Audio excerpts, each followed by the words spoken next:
Imagine you're translating a sentence. You look up the English word during. You find the exact Japanese equivalent in your dictionary. You confidently say it to a native speaker. And, well, immediately you realize you've just communicated the exact opposite of how much effort you actually put in. Oh, yeah. That is a rough moment. Right. The person you're talking to looks, mildly unimpressed. And you are just left wondering what went wrong. That is the ultimate trap of the dictionary definition. It really is. It's like trying to paint a sprawling, vibrant masterpiece, but the only tool you've been given is a single gray crayon. The definition is technically correct, but the soul of the word is just entirely missing. It is a profound frustration, and honestly, it is a wall that almost every language learner eventually hits. Yeah. Because we inherently want language to be a simple one-to-one exchange. We want to believe that, every concept we have in our native tongue has an exact identical twin in every other language. But they don't. No, they don't work like that at all. They're completely different ecosystems. They categorize reality, time, and human effort in fundamentally different ways. And today, we are aiming our magnifying glass at a perfect, frustrating, and, ultimately beautiful example of this. We are taking a deep dive into a specific Japanese grammar point, the word Aida. A very tricky word. So tricky. Now, if you are studying Japanese and you type Aida into a translation app, it is going to spit out a very simple, very deceptive answer. It will tell you that Aida means during or while. Which is a trap. A huge trap.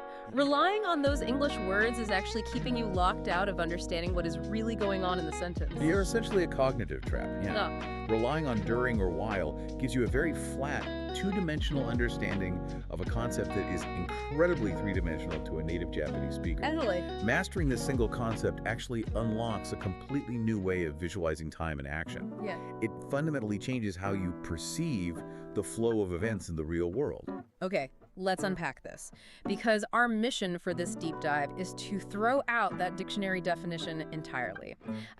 I am taking a mental red marker right now, and I am crossing out during, and I am crossing out while. Good. Get rapping. Gone. We are not just going to translate this word today.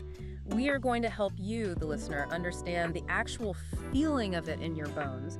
We want you to feel what a native speaker feels when they deploy this word in conversation. And to achieve that, we really have to look past the vocabulary itself and look at the conceptual imagery behind it. Right. The absolute secret to understanding Aida boils down to one foundational concept, which is continuity. Continuity. Okay, so when I was looking into this, a visual immediately clicked for me, and I want to paint this picture for you. Think of time as a physical, heavy stone bridge. I like that. Right. You have point A on one side, the absolute start of an event, and point B on the other side, which is the absolute end of that event, and there is a solid bridge connecting them. A solid, unbroken bridge. Exactly. If Aida is that bridge, it isn't just about taking a casual step onto it and taking a selfie. Aida is the unbroken, continuous act of trudging across its entire length, from point A all the way to point B, without ever stopping to catch your breath. What's fascinating here is how that visual completely rewrites our mental translation. Yeah. If Aida demands the entire length of the bridge, then during is far too weak a word. Your mental translation shouldn't be during. It should be throughout or the whole time. Oh, it makes so much more sense. Right. Aida represents a state or an action that is continuously happening from the very beginning of a time period to the very end with zero gaps. It leaves absolutely no room for empty space. Hold on, let me make sure I'm mapping this right in my head. Let's use a really common scenario to test this. Let's say you are studying while someone else, maybe your roommate, is sleeping. Okay, classic scenario. If you use Aida to describe this, you aren't just saying you cracked open a book at some point. You are saying you studied the whole time they were asleep. Precisely. You didn't stop for a snack. Yeah. You didn't, scroll on your phone for 20 minutes. Right, no Instagram breaks. Exactly. You didn't turn on a podcast in the background. Right. It is an unbroken, continuous timeline of studying from the exact second their eyes closed, the exact second they woke up. Wow. That unbroken timeline is the beating heart of the concept. That is intense. And you can immediately see how while completely fails to convey that in English. If I tell you I studied while you slept, I might have taken 3 coffee breaks and watched a movie. Oh, absolutely. English is very loose with that. But Aida demands an almost relentless continuity. It demands dedication to the timeline. And once you have that image in your head, that solid, unbroken bridge, the next logical step is figuring out how to mechanically build that bridge in a sentence. Right, and I actually want to try to puzzle out the architecture here because it's a bit of a mechanical trap, isn't it? It can be, yeah. So let's say I want to attach Aida to a verb. If the Japanese verb for to sleep is neru, do I just slap them together? Do I just say neru Aida to mean while sleeping? You might think so. But no, you cannot just use the base verb. Think back to the concept we just established. Continuity thing. Exactly. Aida is an ongoing, continuous bridge. Therefore, the verb you attach to it must mechanically reflect that continuous state. You have to use the continuous form of the verb, which in Japanese is the ti-iru form. So instead of just neru to sleep, I have to use nete-iru, which is more like is currently sleeping. Yeah. So the phrase becomes nete-iru Aida. You got it. That actually makes perfect logical sense. The grammar itself is forcing you to use a continuous action to build a continuous bridge. It's like a perfect match of mechanics and meaning. Exactly. The grammar actively prevents you from using a momentary verb form. Now, if you're using a noun instead of a verb to build your bridge, the mechanics shift slightly, but the logic remains identical. Okay, how does that work? You simply connect the noun to Aida using the particle no. So if the noun is summer vacation, which is Natsuyasumi, I just connect them with Natsuyasumi no Aida throughout summer vacation. Spot on.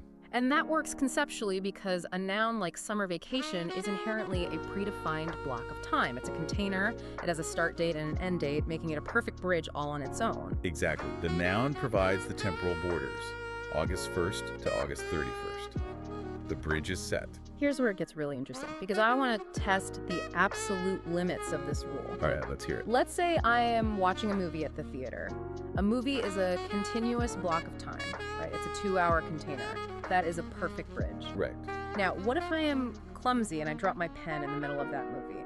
Can I use Aida and say, throughout the movie, I dropped my pen? You absolutely cannot. Wait, really? No, and this brings us to what we can call the golden rule of Aida. Because Aida represents a continuous duration, the action in the second half of your sentence, the thing you are actually doing, must also be continuous. Both sides of the sentence have to match in length. Oh, wow. Okay, so dropping a pen takes, what, maybe 1 second? Exactly. A 1-second action does not fill a 2-hour bridge. If you try to use Aida there, you are grammatically implying that the pen was in a continuous state of falling for 2 straight hours. Like, I'm just sitting in the theater watching a pen fall in ultra slow motion while the movie plays. That's absurd. It paints a very surreal picture. Totally. So, pure Aida cannot be used for a one-time sudden event. The continuous state of the first half of the movie must be matched by a continuous state in the second half. They have to run perfectly parallel. They must match in duration. That is logically beautiful, but it also perfectly exposes a massive trap. Because if I can't use this grammar structure to say, I dropped my pen during a movie, how on earth do I communicate that? Right. We experience sudden, jarring events inside longer blocks of time constantly. We sneeze during important meetings, our phone rings during quiet dinners. If we can't use Aida for sudden blips on the radar, what is the workaround? This raises an important question, and it is exactly where countless language learners get caught out and accidentally communicate the wrong thing. So what's the fix? To talk about that sudden event, you have to add a single syllable to the end of Aida. You add the particle ni, making it Idani. Idani. Yes, and adding that one tiny syllable completely rewrites the entire physics of the sentence. Okay, let me try to visualize this trap so you, listening at home, never fall into it. We already established that pure Aida is a solid, glowing, unbroken line from point A to point B.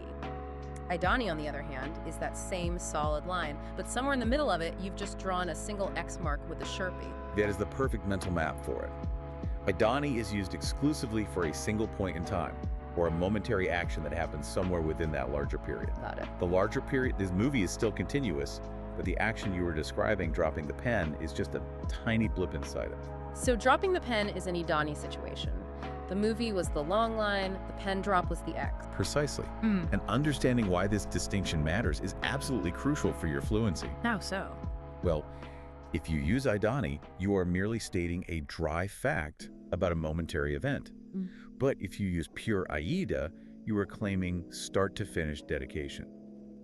Mixing them up doesn't just mean your grammar is a little bit clunky. It means you are communicating an entirely wrong level of effort, duration, or intensity to the person you're speaking to. I think we need to move away from abstract theory for a second and get into some concrete aha moments. Let's imagine a few real-world scenarios and organically test how these timelines actually overlay on top of each other. Okay, let's do it. Let's say I go on a trip. I want to tell my friend, Natsuyasumi no Aida, Hokkaido ni imashita. I was in Hokkaido throughout my summer vacation. Think about the implication of choosing Aida there. By using that specific word, you are letting your friend know that you didn't just take a quick 3-day weekend trip to Hokkaido in the middle of August. If your school's summer vacation is from August 1st to August 31st, the state of being in Hokkaido covers that entire month. The bridge is fully occupied from edge to edge. You were there straight through. It implies a level of luxury or commitment. Okay, what if two totally different things are happening simultaneously? Like what? Like my parents go on a big anniversary trip and I am stuck at home. I want to say, Ryushin ga ryoku oshaite iru aida boku ga menichi shokuji o tsukurimashita. While my parents were traveling, I made meals every day.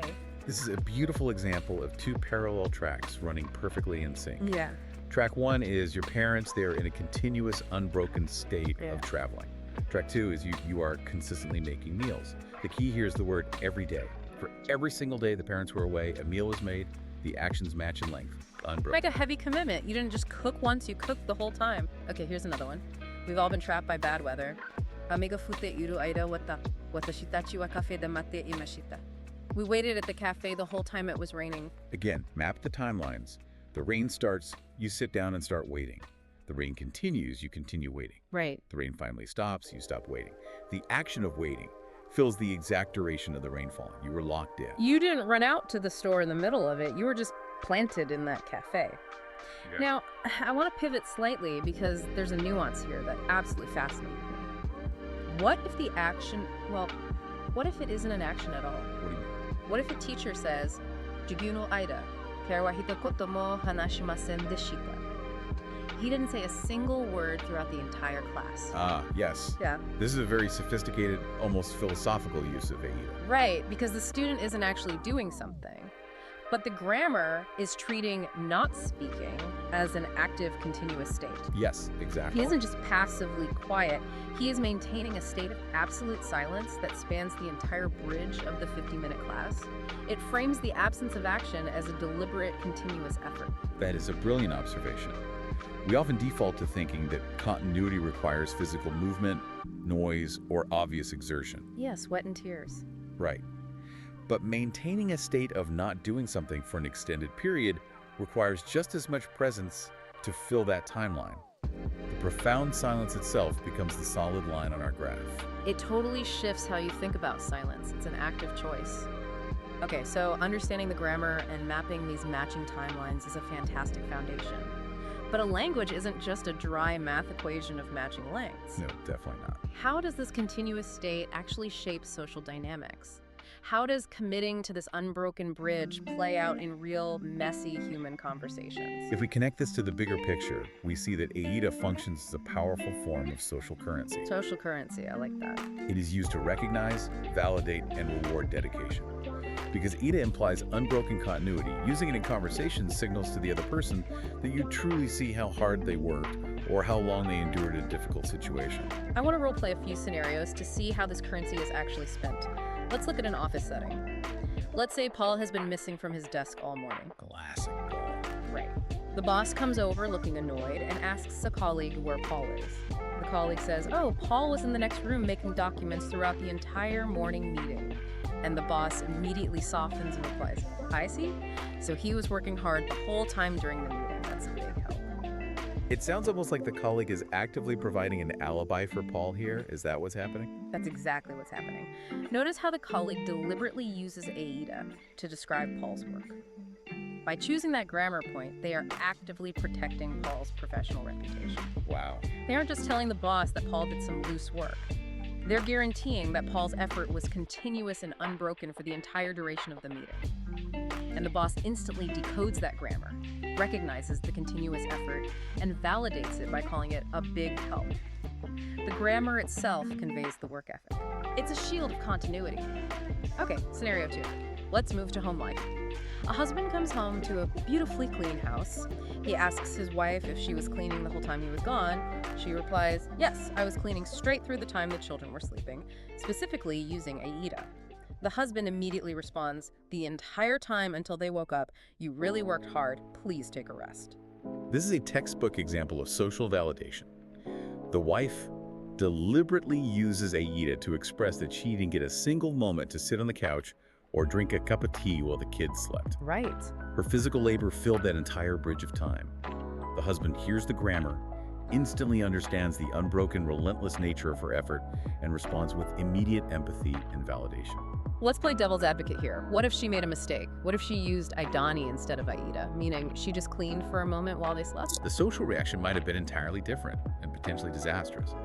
If she uses Adani, she is grammatically telling her husband that the kids slept for 2 hours, and she spent maybe 5 minutes wiping down a single counter. Oh, wow. So the husband might respond with, "Oh, so you just did one chore and then watched TV for 2 hours? Why are you complaining?" Exactly. The choice to drop that single syllable "ni" completely changes his understanding of her entire day. It is quite literally the difference between communicating, "I did a quick chore," and "I sacrificed my entire morning to relentlessly maintain this house." That is wild. A single syllable holds the weight of an entire morning's labor. Finally, let's look at a more casual scenario. Two friends talking about vacation memories.